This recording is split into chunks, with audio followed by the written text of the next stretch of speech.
Dear students, Assalamu alaikum. Our today's topic is surface area and volume of a cylinder.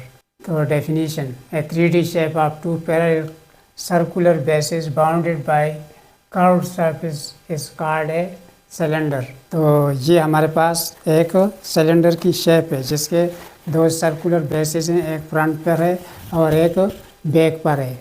तो ये इसका curved surface area है all around.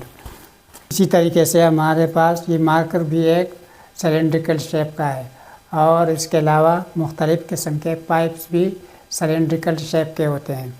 अब हम आते हैं इसके सरफेस एरिया और वॉल्यूम की तरफ, जो हम एक एक्टिविटी के अंदाज में डिस्कस करेंगे ताकि हमारा प्रैक्टिकल भी हो जाए और फार्मूले की वजाहत भी हो जाए। तो पहले नंबर पर है सरफेस एरिया। अगर ये सिलेंडर से जो सर्कुलर हिस्से हैं वो अलहदा करें तो वो पाई आर स्क्वायर के बराबर है। सर्कल का एरिया पाई आर स्क्वायर के बराबर है, जो कि पहले वीडियो में वजाहत इसकी की गई है। और जो हलो सिलेंडर है यानी खोखला सिलेंडर है, उसको यहाँ से काट के उससे एक रेक्टेंगल बना दिया गया है। तो रेक्टेंगल का एरिया हमारे पास है 2 पाई आर मल्टीप्लाई एच यानी लेंथ मल्टीप्लाई ब्रेड्थ। तो ये 2 पाई आर इंटू एच इसका एरिया हो गया। इसको यहाँ लिखा हुआ है 2 पाई आर स्क्वायर, ये तो वो दो सर्कल हो गए, और plus 2 pi r into h ये रेक्टेंगल वाले हिस्से का एरिया हो गया। यहाँ से हम कामन भी ले सकते हैं 2 पाई आर ब्रैकेट के अंदर आर प्लस एच 2 इंटू 3.14 और 3 इसका रेडियस है। रेडियस हमने कहाँ से लिया है? रेडियस हमने जो प्रैक्टिकल यहाँ पर दिखाया गया है इसी से लिया है, यानी कि ये एग्जैक्टली 3 इंचेस है। तो इसको ये लिया गया है। और फिर जो 9 है एच, वो इसका ये हाइट है। हाइट को भी हमने यहाँ से जो एक्चुअल है वो लिया है। ये हमारे पास 9 इंचेस बनता है। तो इस तरीके से हमारे पास सरफेस एरिया आ गया। 3 और 9 12 हो गया। 12 इंटू 3 12 3 जार 36 6 और 2 4 जार 8 और 2 1 जार 2 2 3 जार 6 36 6.28 इंटू 36।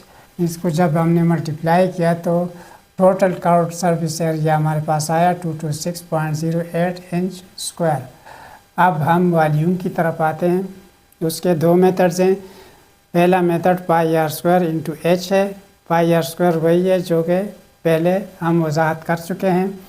तो 3.14 और आर हमारे पास 3 इंचेस है जो मॉडल से हमने लिया है, और उसका स्क्वायर और मल्टीप्लाई 9 यानी कि एच जो सिलेंडर का हाइट था।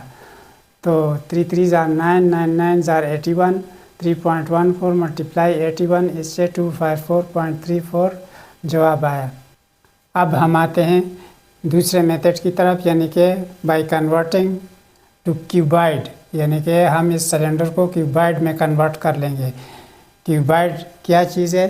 ये क्यूब से डिफरेंट होता है। क्यूब में लेंथ ब्रेड्थ और हाइट सेम होती है, लेकिन क्यूबाइड में लेंथ ब्रेड्थ और हाइट ये डिफरेंट होते हैं।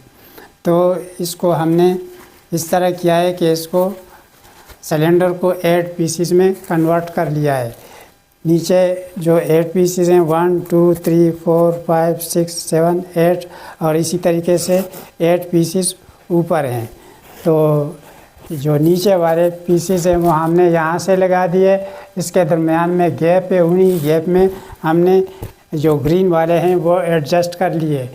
तो जब एडजस्ट कर लिए तो चूँकि ये रेड वाले हाफ हैं, तो इस वजह से रेड वाले हाफ ये इसके सामने है, तो इसका जो लेंथ हो गया क्यूबाइड का वो हाफ ऑफ द सरकमफेरेंस हो गया, यानी कि L is equal to 1/2 2 pi r is equal to 9.4। 9.4 हमने इस वजह से लिया है, ये हमारे पास 18.8 के बराबर है तकरीबन।